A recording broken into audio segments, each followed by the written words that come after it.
All right, everyone. This is just a little video just to kind of show you the basic format of MLA. So you can attempt it for the paper. If it's not perfect, it's perfectly fine. We'll fix it later, but just to kind of give you an idea of how to do it. So first of all, with MLA, one thing I want you to notice is that everything is double spaced. It also uses Times New Roman font, which is just kind of like the standard, and this the font that's been used for, I think, gosh, I have no idea, for forever for MLA. So yes, so I would continue with that double spaced 12-point font in Times New Roman. So one of the first things I want you to notice is it does have page numbers on here, and the way you do that, so if you're in Word, if you go to insert up here, and then you can hit, where is it? Page number right there. You want to go top of page, and you're going to hit plain number 3. So it's the third one up there. Let me pull this back up so that way you can see it. So it will look like that, and you just want to put your last name there. So in this case, I'm just saying sample student, just to kind of give like a, anonymity to this particular paper, but you could just, so it'd be student. You would just put in your own last name, a space.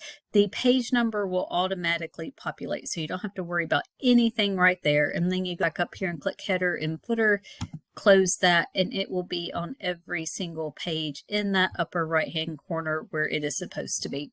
So I've had students try to manually put them in that upper right-hand corner, and there are some issues with that because, one, if you wind up making some corrections in your paper and like things shift around, then your page numbers wind up shift around. So like sometimes I'll have a student like on page 2, the page number will be like here. There'll be like a couple of lines of student work and then page number 2 right there, and it's like nope, that's not what you need to do. If you use that, then it will automatically be up there ready for you to go. Then you come down here to your left margin and you put your name, instructor name, class, and date. And one thing I want you to notice about this date right here, notice it is not in the order that we're kind of used to. Usually in America, we do month, day, year. Every other country does day, month, year. So if you notice here, it says 10th April 2022. That is actually correct. And there are no commas. Notice that normally we write it April 10th, comma 2022. This is actually the correct way to do it in MLA. So that is something to make note of as you move forward, that that date is different than what you're used to. If you make a mistake, I'll point it out and let you correct it, but it's just good to kind of get into that idea of, oh yeah, this is how we're going to do it. Every paper has a title in MLA. So what you're going to do is you're going to center it. So here, these are all flush to the left margin. When you get down and you're ready to do your title, if you just, I think it's layout. Hold on one second. Let me remember how to do this.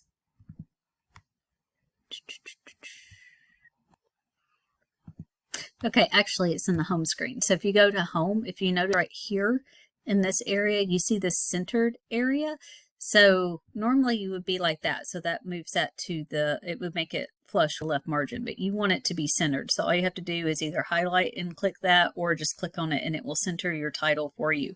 But then you want to go back to a left margin when you start your paper. So notice right here, it is flush to the left margin. So you're all good as far as that. You want to indent your paragraphs. Don't forget to indent your paragraphs.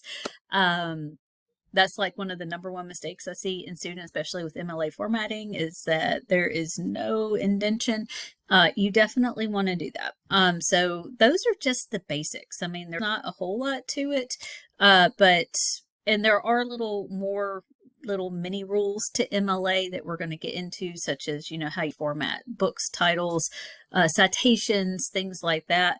But for your proposal, you're not going to really need any of that. So this will be sufficient. So if you do have any questions or concerns, just let me know.